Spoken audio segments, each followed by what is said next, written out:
Bonsoir. L'Algérie risque-t-elle de devenir l'Iran du Maghreb?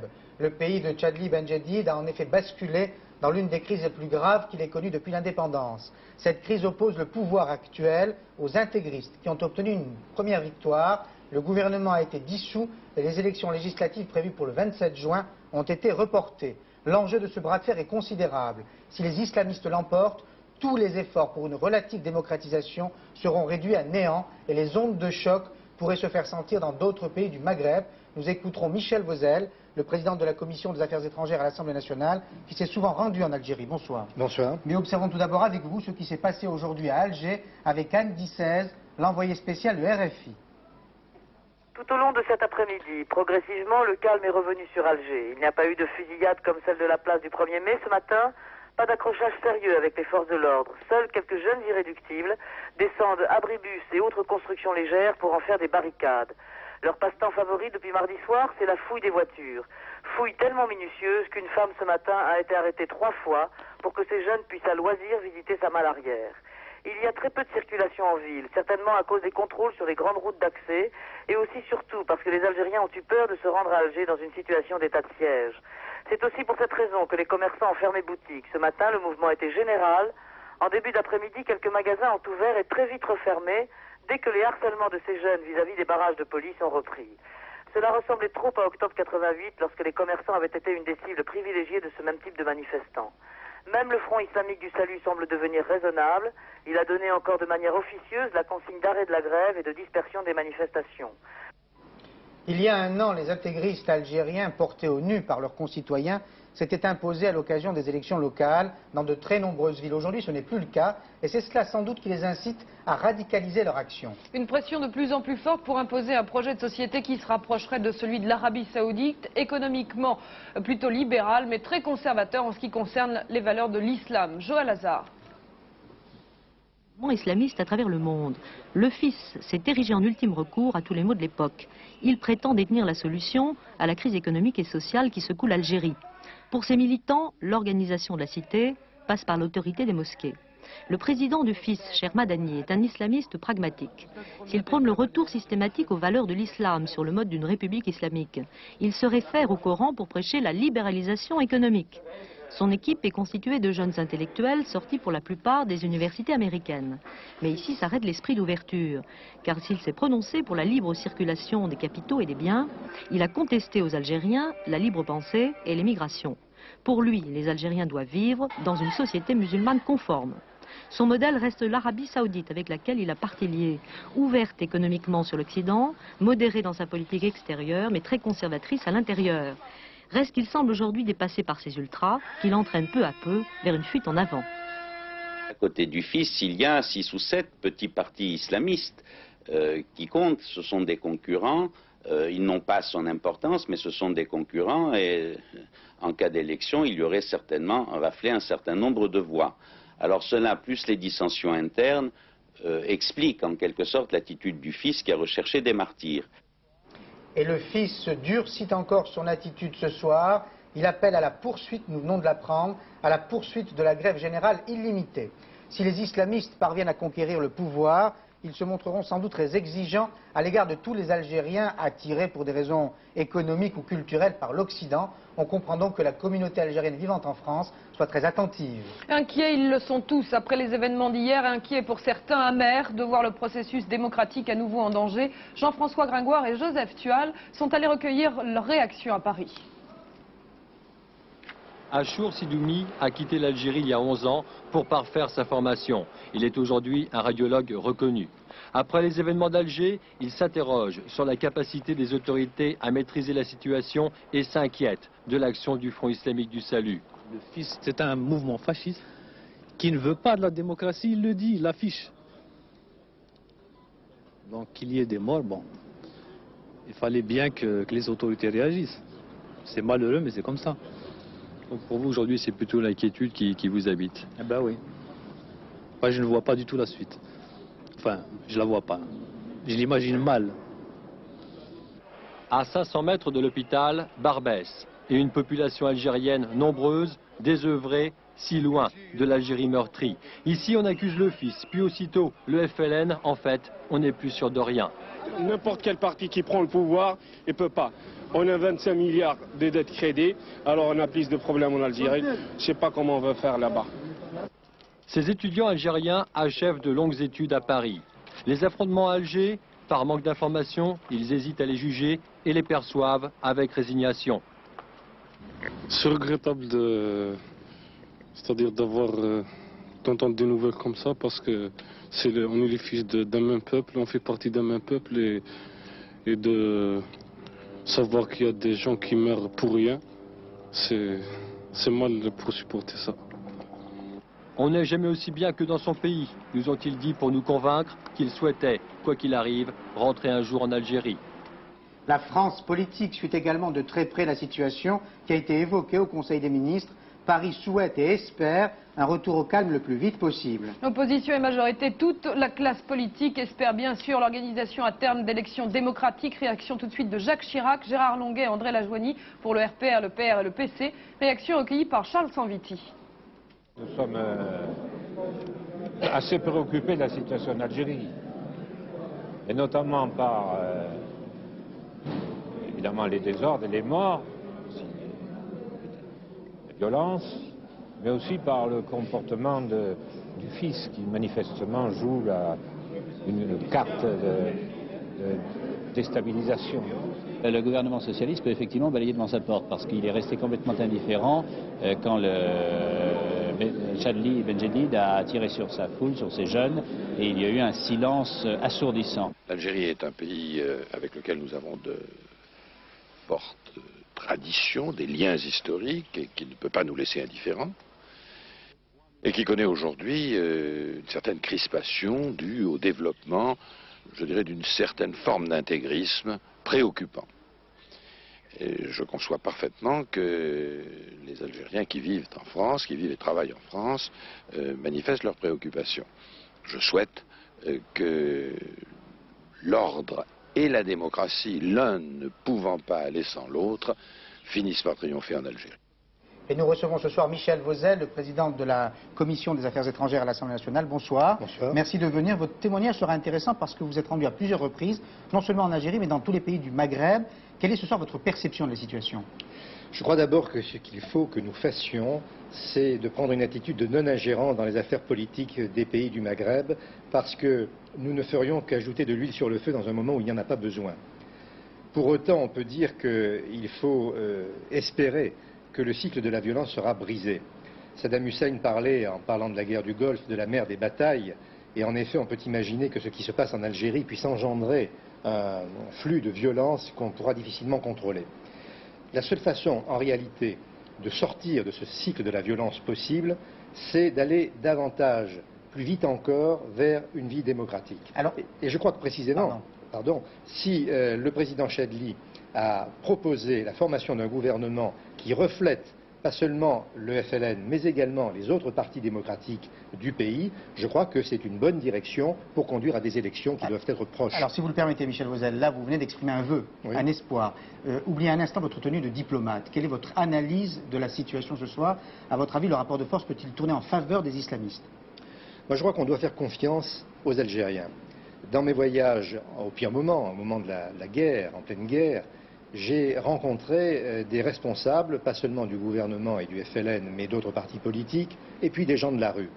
Et je me suis aperçu qu'il y avait une intégration dans la culture algérienne de données qui peuvent, à mon avis, nous faire penser que les choses évolueront dans le bon sens. Mais le renvoi du Premier ministre réformateur, c'est tout de même un mauvais signe pour la démocratisation dont vous parliez à l'instant. Mais attendons de voir, nous venons de vivre une crise, où nous vivons en ce moment une crise terrible. Nous avons vu des images qui sont en effet extrêmement préoccupantes.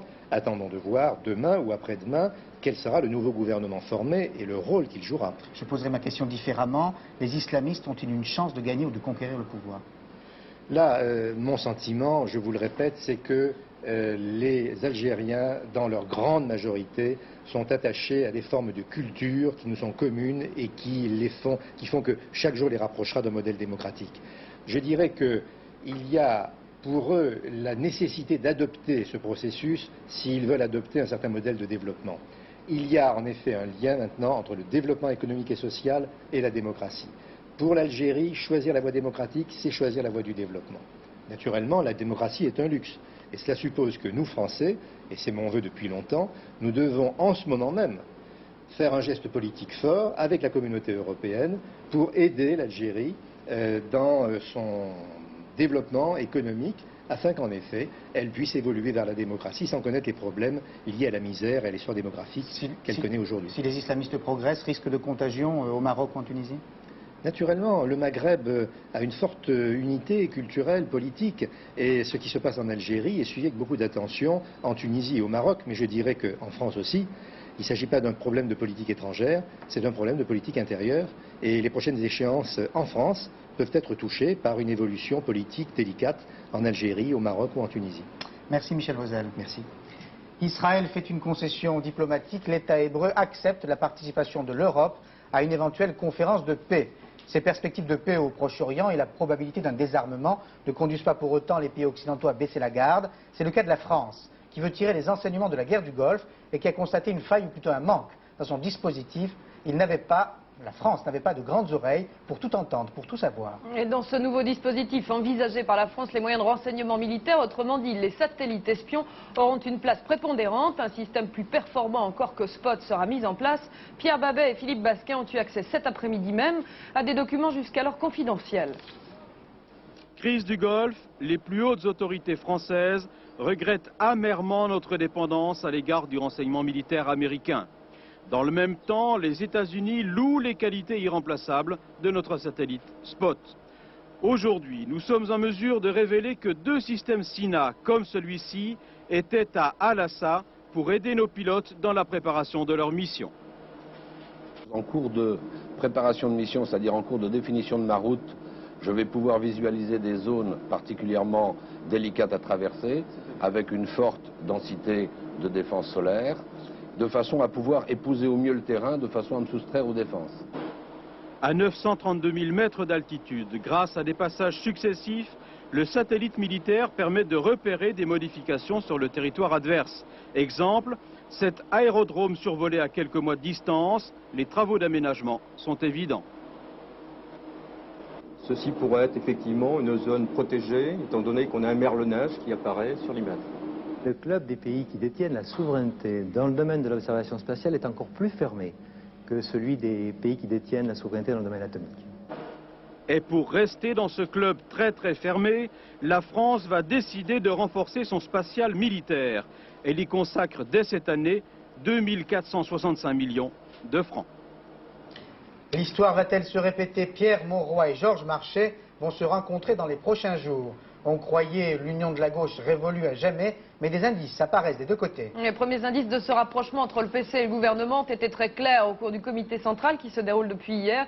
Soutien au PS donc, mais attention, pas de soutien inconditionnel. Reportage Véronique Gorel et Christophe Hérault. Qu'on ne s'y trompe pas, les communistes ne resteront pas les bras croisés face au nouveau gouvernement. Ils sont disponibles pour mettre en œuvre une politique de gauche. Georges Marchais l'a dit dès la nomination d'Édith Cresson, le comité central le confirme.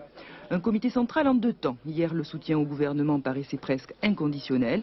Aujourd'hui, le PC précise qu'il veut rester maître de son choix pour voter une éventuelle motion de censure.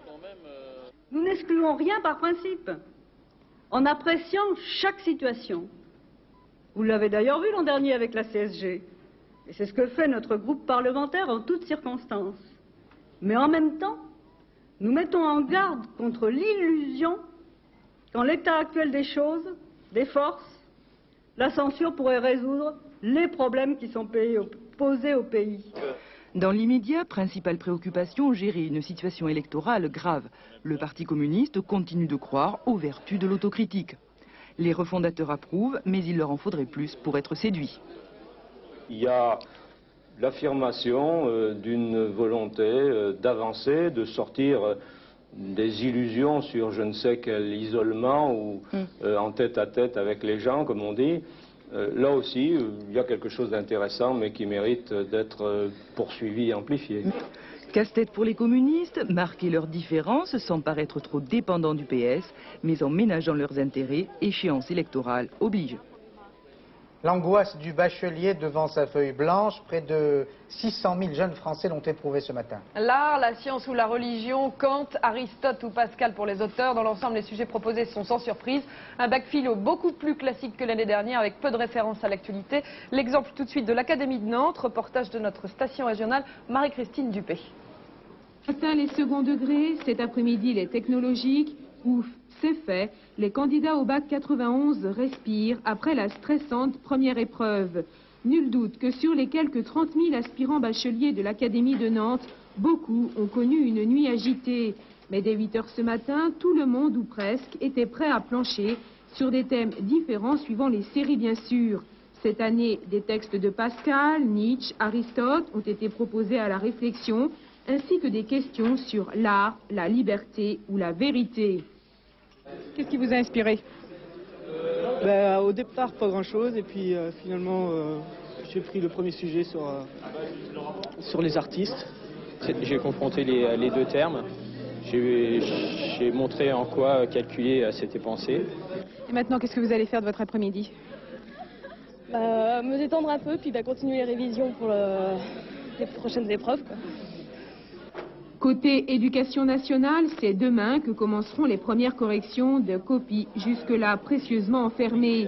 Pour les candidats, le compte à rebours, lui, reprend. J-12 pour les uns, J-14 pour les autres. Vivement le début juillet. Mais l'angoisse était si forte chez certains d'entre eux qu'ils ont éprouvé le besoin d'aller voir leur prof juste après l'épreuve. Pour les élèves de Terminale 1, la note de philo est en effet déterminante puisqu'elle a un coefficient 5. Autant dire qu'ils s'inquiètent de l'impartialité du correcteur. Rencontre cet après-midi devant la Sorbonne, reportage de Bertrand Edel et Laurent Pelletier. Charles Trofléo est prof de philo dans un lycée de la région parisienne. Cet après-midi, histoire de décompresser, il avait rendez-vous devant la Sorbonne avec un groupe d'élèves qui ont planché 4 heures ce matin sur leur matière principale, la philo COEF 5. Après un rapide commentaire sur les 3 sujets proposés, le débat s'instaure très vite autour d'une question primordiale. Le candidat doit-il développer une opinion très personnelle au risque d'irriter son correcteur? On ne leur demande pas de répéter le cours, on leur demande une pensée personnelle mais pas subjective, c'est-à-dire d'obéir à un ordre logique. Donc d'être d'accord avec eux-mêmes, tout simplement. Chaque année, au lendemain de l'épreuve, les profs chargés de corriger les copies se réunissent au sein d'une commission d'harmonisation. Son rôle, éviter tout dérapage dans la notation. De quoi rassurer, partiellement, les élèves. Je pense qu'il faut s'impliquer, oui, quand on rédige une disserte de philo, parce que si on ne s'implique pas, on n'arrive à rien. De toute manière, c'est comme ça partout dans la vie. Si on ne donne pas dès le début son point de vue, si on ne l'explique pas, si on ne donne pas de nos raisons, il n'y a aucune raison que le prof nous prenne en considération. Si c'est un sujet politique, c'est sûr qu'il faut faire attention. On donne pas, on marque pas forcément ce qu'on pense. On joue un peu avec le correcteur. On pense à la suite, on pense à la correction souvent dans des sujets comme ça. L'objectif principal, c'est quoi? C'est d'avoir le bac. Signe des temps, cette année, les littéraires, eux aussi, savent être opportunistes. Au Japon, le corps de la volcanologue Katia Kraft aurait été identifié. Et ce soir, le bilan continue de s'accroître. On parle de 37 morts. Les secours ont beaucoup de difficultés à intervenir. Dominique Dumas. Le mont Unzen est toujours menaçant. D'ailleurs, les recherches ont été interrompues cet après-midi. Hier et aujourd'hui, l'armée japonaise a retrouvé 26 corps. Dernier bilan, 37 morts. Parmi les corps, ceux de 2 étrangers ont été identifiés. Peut-être celui de la volcanologue française Katia Kraft, partie avec son mari. Katia Kraft nous parlait avec amour de son métier. À force de voir beaucoup d'éruptions, à être dans des situations un peu impressionnantes, on a toujours envie d'avoir plus. Et surtout d'aller plus près pour mieux pouvoir observer. Parce que comme on observe surtout par l'image, bon, vous avez des téléobjectifs, mais c'est pas ça. Donc il faut s'approcher le plus près possible. L'éruption a été très violente et la nuée ardente a dévalé les pentes de ce volcan situé dans le sud de l'archipel, dans l'île de Kyushu. Maintenant, que peut-on prévoir? Une fois l'éruption déclarée, déclenchée, prévoir les diverses phases qui se succèdent, phase de paroxysme, phase de ralentissement, phase parfois de tranquillité, même pendant quelques jours quasi totale, là c'est beaucoup plus difficile. C'est parfois possible, mais c'est très difficile. Shimabara, à 7 km du cratère, est toujours en alerte. Aujourd'hui, malgré le calme relatif, des secousses telluriques ont ébranlé la région. On craint également que le gigantesque couvercle de lave solidifié explose. Déjà, une polémique s'est engagée entre les médias et l'agence japonaise de la Terre. On reproche à cette agence de ne pas avoir pris les mesures lors des premières éruptions en novembre dernier. Pascal Justice résume les événements couverts en France par toutes nos stations régionales. Jean-Louis Bianco a annoncé aujourd'hui l'ouverture d'une enquête pour établir les responsabilités dans l'affaire des hémophiles contaminés par des produits sanguins infectés par le virus du sida. Le ministre des Affaires sociales a également annoncé le dépistage systématique d'un autre rétrovirus proche du sida, le HTLV1, et la création d'un comité scientifique pour assurer la sécurité des transfusions. Le chef des douanes lyonnaises, Michel Ribaté, a été remis en liberté. Responsable de plusieurs prises de cannabis en 90 et 91, il était incarcéré depuis mars dernier pour avoir utilisé des méthodes non autorisées, remise d'argent et de drogue à des informateurs. Michel Ribaté a été placé sous contrôle judiciaire et n'a plus le droit d'exercer sa profession. Attention aux perturbations du trafic aérien demain. Les personnels du groupe Air Inter, Air France et UTA seront en grève pour obtenir une revalorisation de leur salaire. Selon la direction, 65% du trafic serait maintenu sur Air Inter ainsi que tous les longs courriers d'Air France et d'UTA. En revanche, la moitié des moyens courriers d'Air France serait supprimée. Le tournoi de Roland-Garros est désormais dominé côté homme par deux pays, les États-Unis et l'Allemagne. Stitch contre Jim Courier, Agassi contre Becker, ce sont les deux demi-finales hommes de ce Roland-Garros. Elles se dérouleront vendredi. Fini donc pour Franco David, mais surtout pour Stefan Edberg. Résumé de la journée, Rémi Goudicelli. L'air de rien, Michael Stich poursuit son petit bonhomme de chemin à Roland-Garros. Ce matin, Franco Devin n'a pas pesé lourd face au coup d'œil et à la finesse de jeu du numéro 12 mondial. 3 petits sets enlevés en toute tranquillité, 6-4, 6-4, 6-4. Stich n'a pas eu à forcer son talent. L'Argentin Devin, habitué du fond de cours, n'a jamais eu d'autre choix que d'y subir le jeu. Visa allemand donc pour les demi-finales, mais Stich trouvera cette fois sur sa route un client beaucoup plus sérieux en la personne de Jim Courier.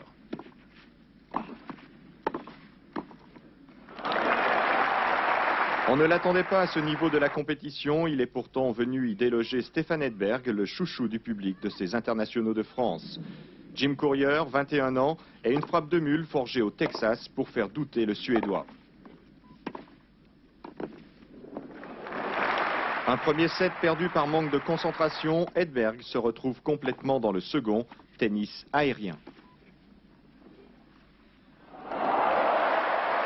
Un set partout, Edberg ne poursuit pourtant pas sur sa lancée, c'est Courier à nouveau qui remporte les points décisifs dans la troisième manche. Décontenancé, Stefan Edberg ne retrouve ni ses premières balles, ni la vitesse de son revers. L'Américain saura en profiter pour créer la surprise de ce quart de finale. Dernier point gagnant pour désespérer Edberg et nouveau triomphe de l'école américaine de Nick Bollettieri. Courier pourrait d'ailleurs retrouver en finale André Agassi, son ancien camarade d'entraînement.